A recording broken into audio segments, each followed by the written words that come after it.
Hey friends, welcome back to our YouTube channel Physics Zone. Today we are going to start our new chapter.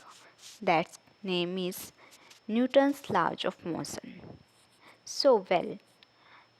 Now we will discuss the most important term of this chapter, that is force. So what is force? Force is any effort, any type of effort we do to change the position of any object. It can be a pull or push. Any effort we can do to change the position of rest or the position of motion or the direction of to change the direction of the body that is in motion. Okay, means we can define force as we have any body that is moving. If it is moving, if we have to stop it, then we have to apply any external force, means we have to apply brakes on it, then it can stop at a place. If a body is at rest and we want to take it in position of motion, then we have to apply a external force.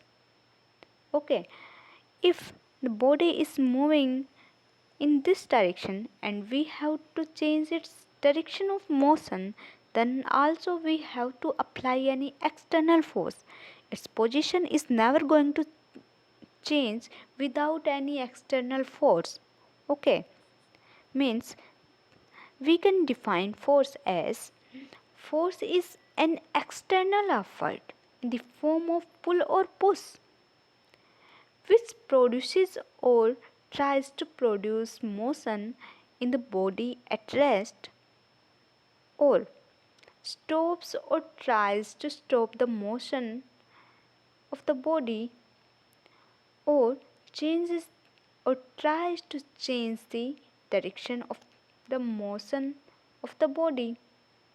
Okay, means is just an external force that is applied to change the position of the body or to change the direction of the moving body.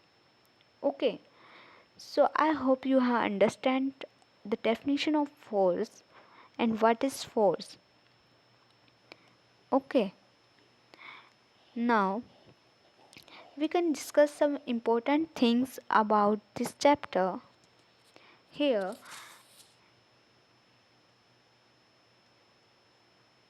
we we have a slope and we leave a ball from here. The ball will move with some acceleration in downward direction.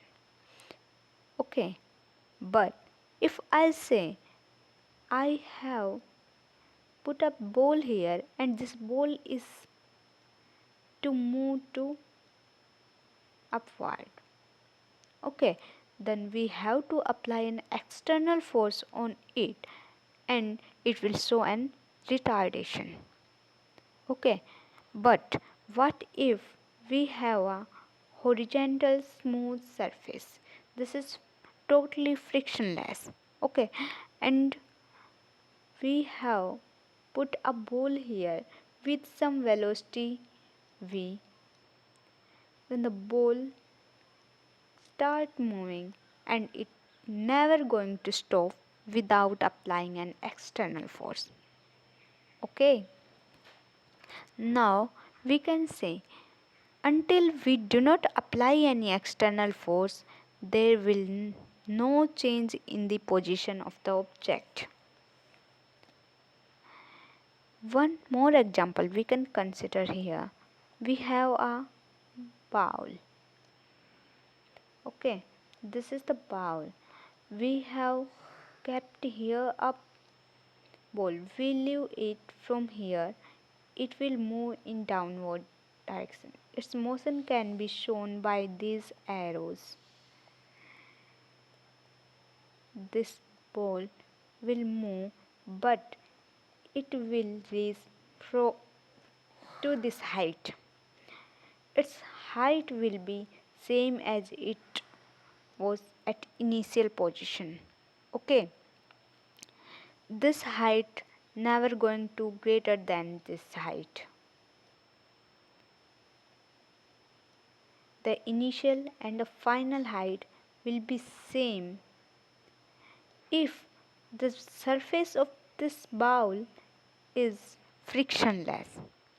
Only then this height will be same. But what if the surface is not frictionless? It has some type of friction.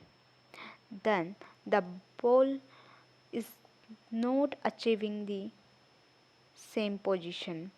It will reach at a height lesser than the initial position. It may reach to this height or this height. It is never going to the height greater than the initial height. Okay.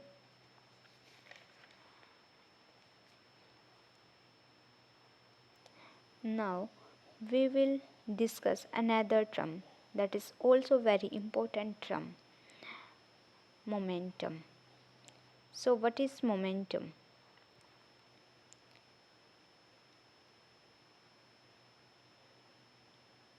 Do you know about momentum? Momentum is nothing, it's just the product of mass and velocity.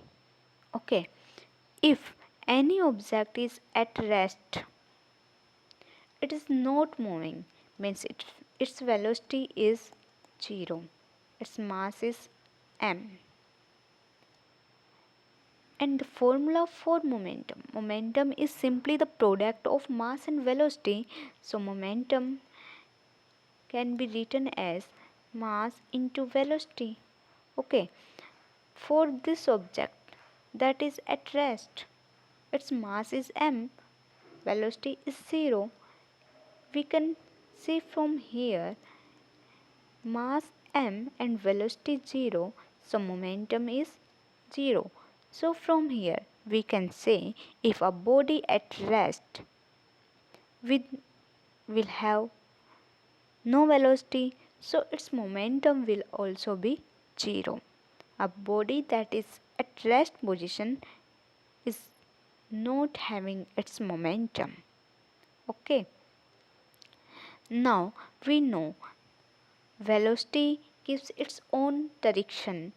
There is direction of velocity means it is the vector quantity. Mass is scalar quantity, but velocity is vector quantity. The product of a scalar and vector will be a vector. So the momentum is also a vector quantity. Okay. Now what will be the SI unit of momentum? For mass, we know for mass SI unit kg. For velocity, it's meter per second.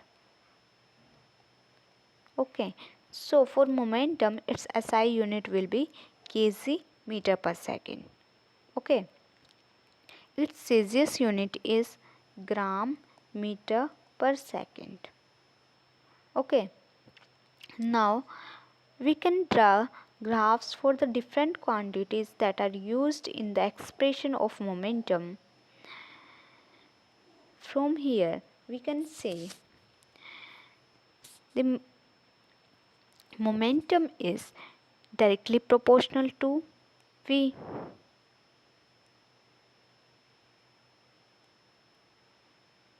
Okay, momentum is directly proportional to V. For this, we can draw graph as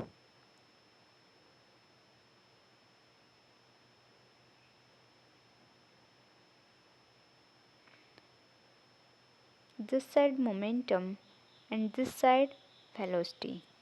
When mass is constant, momentum is directly proportional to V. velocity, then its graph will be like this. Okay, now when velocity is constant, momentum is directly proportional to mass, then its graph will be like this side momentum and this side mass. Okay, now when momentum is constant, then velocity will be inversely proportional to mass. Okay, now its graph will be as this side velocity and this side mass. Its graph